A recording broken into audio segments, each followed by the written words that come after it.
Ассалаумағалейкум баршаңызға. Алла елшісіне салауат айтпайынша адамның тілеген дұғалары жер мен аспанның ортасында тұрады делінген. Хош келдіңіздер. Арнаға тіркеліп, каналды қолдап отырып, қоңыраушаны басып қойды ұмытпаңыздар. Салауат айтудың артықшылығына келсек, жаратқан Алла тағалаға сансыз мадақ, ардақты пайғамбарымыз саллаллаху алейхи уассаламға, оның отбасы мен барлық сахабаларына салауаттар мен сәлемдер болсын. Адам баласының есепсіз сауаптарға кенеліп, Алла тағаланың мейіріміне бөленіп, ардақты пайғамбарымыз саллаллаху алейхи уассаламның шапағатына кенелуіне себеп болатын амалдардың бірі пайғамбарымыз саллаллаху алейхи уассаламға салауат айту. Салауат сөзі араб тілінде береке, құрмет көрсету, тілек сияқты мағыналарды білдіреді. Салауат айту ардақты пайғамбарымыз саллаллаху алейхи уассаламға деген жақындығымыз бен сүйіспеншілігіміздің белгісі. Оған деген алғысымызды білдіріп, сағынышымыз бен құрметімізді жеткізу. Қазақ жұртшылығы үшін салауат айту бейтаныс ұғым емес. Себебі аталарымыз барына шүкір етіп, жоғына сабыр етіп, барға қанағат, жоққа салауат деп үнемі игі тілекте болған. Мұсылман адамның Алла тағалаға мақтау сөздерін айтуымен қоса, Алла тағаланың ең сүйікті құлы, соңғы пайғамбары, ардақты пайғамбарымыз саллаллаху алейхи уассаламға салауат сәлемдер тілеп жүруінің өте маңызы зор. Алла тағала қасиетті Құранның Ахзаб сүресінің 56 аятында расында Алла және оның періштелері пайғамбарға салауат айтады. Уа иман келтіргендер, сендер де оған салауат айтып, сәлем жолдаңдар деп бұйырған. Бұл аятта Алла тағала өзі де, періштелер де Алла елшісіне саллаллаху алейхи уассаламға салауат айтатынынан хабар етуде. Сонымен қатар, әр иман етушіге де салауат айту бұйырылуда. Алла тағаланың періштелердің әрі адамдардың пайғамбарға айтатын салауаттары бірдей аталғанмен, ол салауаттардың әр қайсының өзіндік мағынасы бар. Алла тағаланың пайғамбарға салауат айтуы. Бұл Алла тағаланың оған деген мейірімі мен ризалығын білдіруі деген сөз. Сонымен қатар оған жәрдем етуі, абыройын асқақтатуы, істерін берекеттетуі, атының дәріптеліп, ақырет сыйлықтарын беруі және айтылған салауатты қабыл етуі деген мағыналарды білдіреді. Періштелердің салауат айтуы. Періштелердің салауат айтуы ардақты пайғамбарымыз саллаллаху алейхи уассаламға ең жоғары мәртебелердің берілуін сұрап, Алла тағалаға дуа етуі мен кешірім тілеуі. Үшінші, муминдердің салауат айтуы. Алла елшісі саллаллаху алейхи уассаламды құрметтеп, ол үшін дуа ету деген сөз.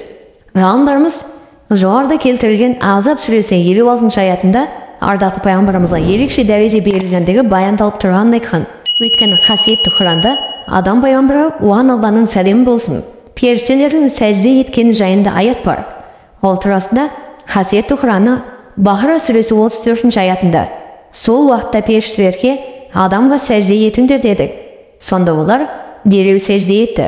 Бірақ әбіліс бас тартып, дандайсып қарсы келушілерден болды деп айтылған. Бұл аятта періштелердің адам пайғамбарға алейхиссаламға сәжде еткендігі турасында олар дереу сәжде етті деп өткен шақта айтылған. Ал ардақты пайғамбарымыз Мұхаммед саллаллаху алейхи уассаламға періштелерден салауат айтуы турасында айтылған Ахзаб сүресі 56 аятында және періштелер салауат айтады делініп, періштелердің салауаты осы шақта айтылып тұр. Бұл ардақты пайғамбарымызға деген періштелердің салауаты қияметке дейін тоқтамай, жалғасып айтылай беретіндігін білдіреді. Ендеше періштелер атқаратын осылай ұлы амалды әр мұсылман адам орындап, адамзаттың ардақтылар ұстазы болған ардақты пайғамбарымыз саллаллаху алейхи уассаламға жиі салауат айтып жүрген дұрыс. Салауат айту мәселесінде біздер мынадай амалдарды ескеруіміз қажет. Бірінші, салауат айтудың сауабы мен артықшылықтар жөнінде білу. Салауат айтудың сауабы мен артықшылықтар жөнінде білу адамның салауатты жиі әрі тұрақты түрде айтуына себепші болады. Ардақты пайғамбарымыз саллаллаху алейхи уассалам кім маған бір салауат айтса, Алла тағала оған 10 салауат айтады деген. Имам Муслимнен жеткен хадистер. Бір күні Алла елшісі саллаллаху алейхи уассалам жүзінен қуаныш байқалады. Сол кезде сахабалары, «Уа Алланың елшісі, жүзіңізден қуаныш байқап тұрмыз» дейді. Сонда ардақты пайғамбарымыз саллаллаху алейхи уассалам маған періште келіп, «Уа Мұхаммед, Раббың үмбетіңнен саған біреу бір мәрте салауат айтса, мен оған 10 салауат айтамын. Үмбетіңнен саған біреу бір мәрте сәлем жолдаса, мен оған 10 сәлем жолдаймын. Осыған разы боласың ба?» деді. Мен әрине разы боламын деп жауап бердім деген.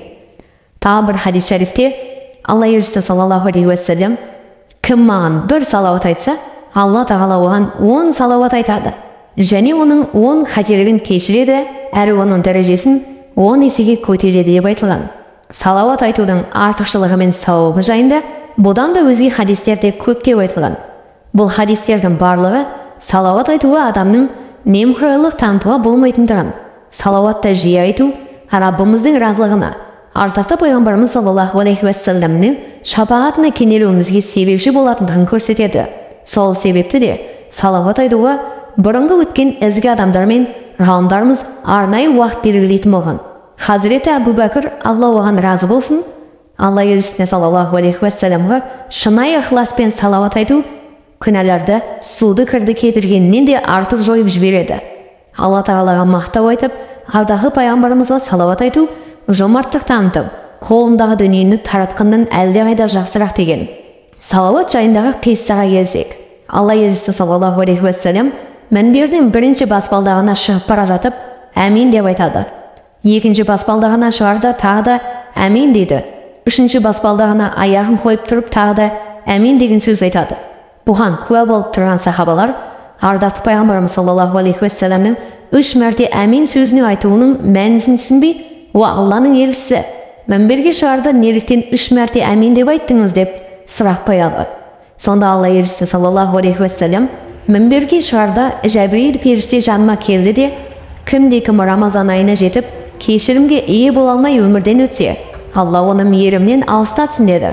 Ол кезде мен әмин дедім. Екінші баспалдаққа аяқ басқанымда кімнің қарт анасы болып тұрып, оларға қызмет ету арқылы Алла тағаланың разылығына кенелуді көздемесе, Алла оны мейірімнен алыстатсын деді. Мен де әмин дедім. Ал үшінші баспалдаққа аяқ басқанымда кім сенің есімім аталғанда салауат айтпаса, Алла оны мейірімнен алыстатсын деді. Мен тағы да әмин деп жауап бердім. Екінші, салауатты жиі айту. Мұсылман адамның Алла елшісіне саллаллаху алейхи уассаламның өміріне бір мәрте салауат айтуы уәжіп екен. Ал жалпы алғанда салауат айту мұстахаб амалға жатады.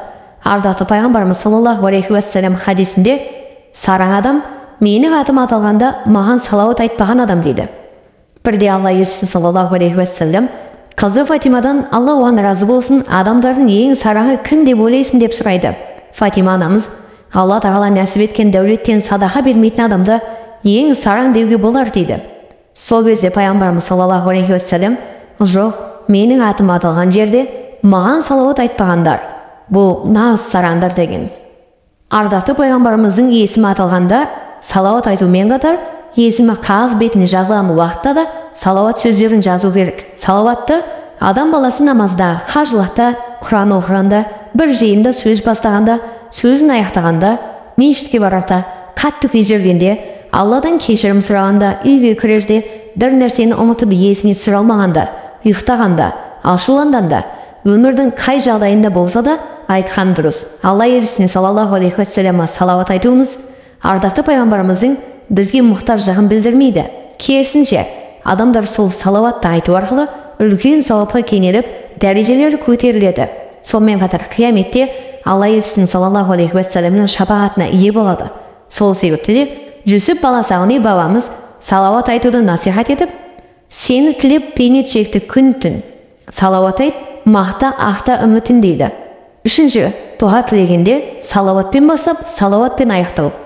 Пенденің жаратушысына жалбарынып, дұға етуі дінімізде ғибадат деп танылады.